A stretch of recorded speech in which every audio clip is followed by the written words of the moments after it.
पहला पॉइंट यह है कि अमेरिका कहता है कि ईरान न्यूक्लियर बॉम्ब नहीं बनाएगा।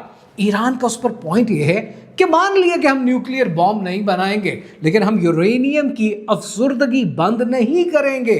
अब यहां पर एक बात समझने वाली है, एग्जैक्टली वाज़न्ट दिस जो ऑलरेडी हो रहा था निगोशिएशन के दौरान? यही सब कुछ तो हो रहा था। इनफैक्ट उस वक्त तो शायद ईरान सरेंडर भी कर देता। तो ये एक मेजर इंपॉर्टेंट पॉइंट है। दूसरा पॉइंट अमेरिका की जानिब से ये है कि ईरान स्ट्रेट ऑफ हॉर्मुज़ को खोल देगा, और यूएस प्रेसिडेंट डोनाल्ड ट्रंप ने भी रिसेंटली कहा है कि ईरान ने पूरे तरीके से स्ट्रेट ऑफ हॉर्मुज़ को नहीं खोला है।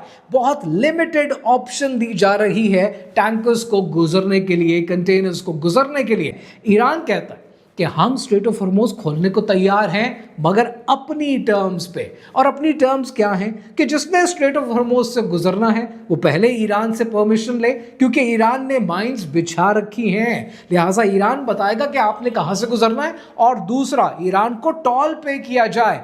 140 जहाज गुजरते हैं। अब अगर ईरान $1 मिलियन भी लेता है तो ईरान साल में 20 से 30 बिलियन डॉलर जनरेट कर सकता है। सोचो, जिसकी इकोनॉमी को आपने ऑलमोस्ट 50 साल से क्लोज रखा हो, उसका इतना हक तो बनता है कि अगर वो पानी के उस हिस्से से गुजरेंगे तो उनका टोल तो बनता है।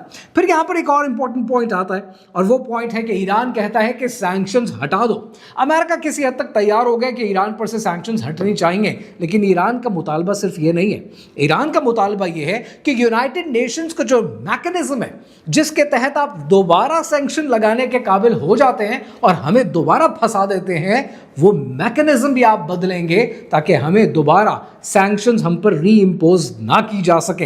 यहां पर एक और पॉइंट ये है ईरान की तरफ से कि ईरान कहता है कि अमेरिका मुझे ये गारंटी दे कि दोबारा ऐसी एग्रेशन नहीं होगी। अमेरिका कहता है शायद हम किसी हद तक गारंटी भी आपको दे दें, लेकिन पहले आप हमें यह बताएं कि जो आपका एक्सेस ऑफ रेजिस्टेंस है, ये हिजबुल्लाह हैं, आपके पास हूतीज हैं, आप इनको लिमिट करेंगे।